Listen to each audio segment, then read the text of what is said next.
close it up, and another one,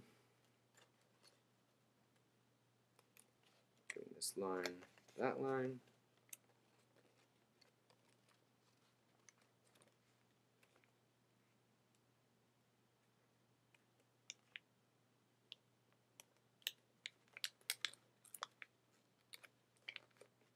close it up. Okay.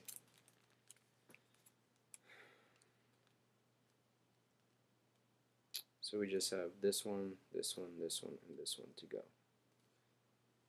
Alright.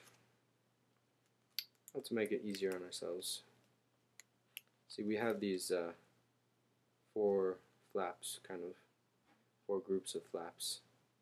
1, 2, 3, 4, and we can switch them like this or like this, and I'm just switching them around so that I can get to these flaps more easily. Hopefully this will not be too confusing to you, because I'm not sure what I can do in a video like this to help you understand. If this much is difficult for you,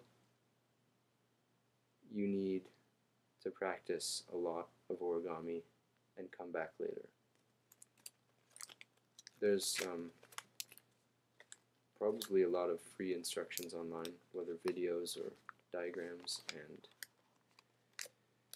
the more you practice, the more comfortable you will get with dealing with paper like this.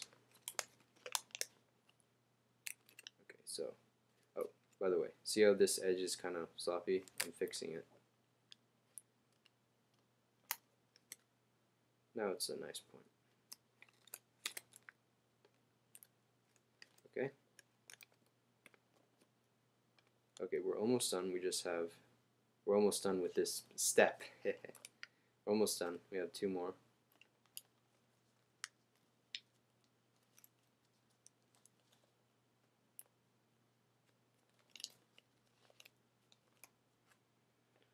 Alright, and 1 more.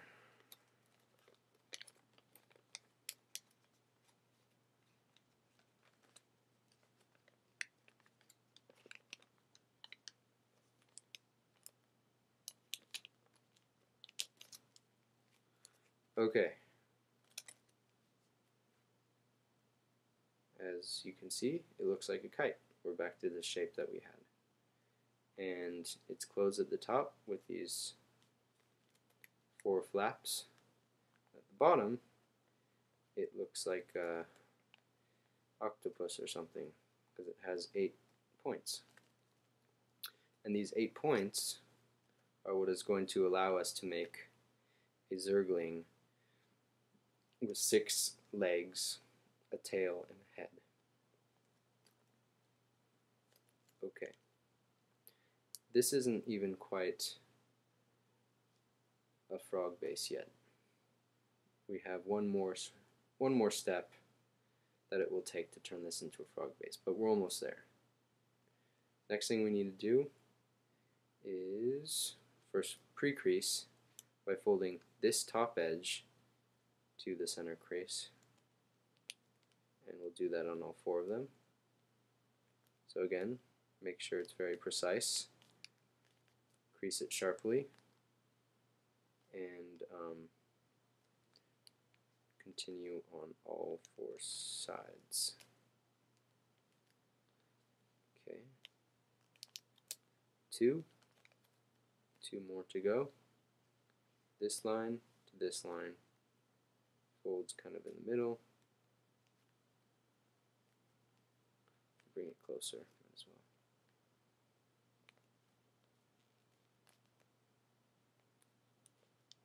Okay. This line to this line.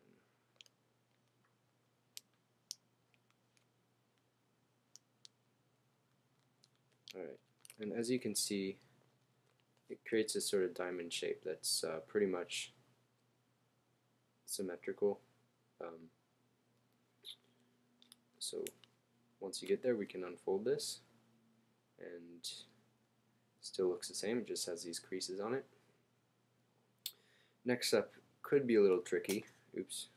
No, the step is not throwing it on the ground. Okay.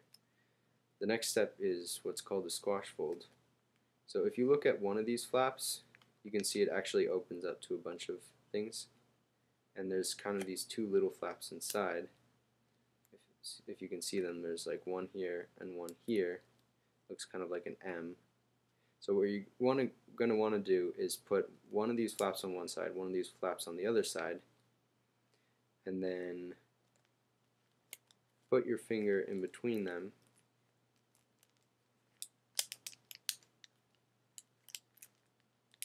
And my monitor just shut off again. Put your finger here. So it's one of these four flaps. I'm just putting my finger in the direct middle. Bring this a little closer. Then what you're going to do is squash this gently. You see how it kind of spreads out there? And what's going to happen, spread this, and you're going to end up creasing along those folds that you just made that make this sort of diamond shape that's symmetrical. Alright, so what that does, see, these were the four flaps, and it basically kind of turned it into two flaps that are smaller. So we're going to do that on all these three other flaps as well. So here's another one. Find the middle. See, what you don't want to do is have both of these little flaps on the same side. You want to have them one on each side so that it's even. Then you can just kind of spread it apart, push down, so bring it closer, push down, and squash it into this diamond shape. Okay? And what you can do is also fold it in half, and fold it in half.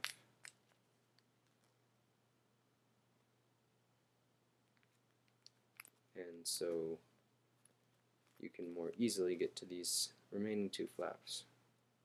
So we take one, okay, find the middle, let's see which one's the middle. Okay, I think I got the middle. And then you can put your finger here, kind of squash down. Do it gently so you don't crease it in the wrong spot, but gently squash it down until it becomes this diamond shape. Alright, and then finally we'll do the last one. So finding the middle, putting our fingers in here,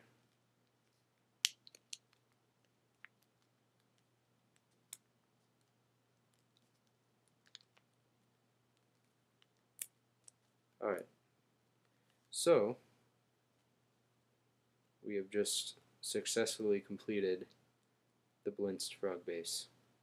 Congratulations. Alright, and that took 40 minutes. So I can estimate that the remaining zergling will probably take another at least 40 to 60 minutes to complete if I continue at this slow pace. But whatever it takes. So next thing we want to do, well, first of all, you can sort of take a look at this. If you spread out all the flaps, you'll see that there's 8 of them,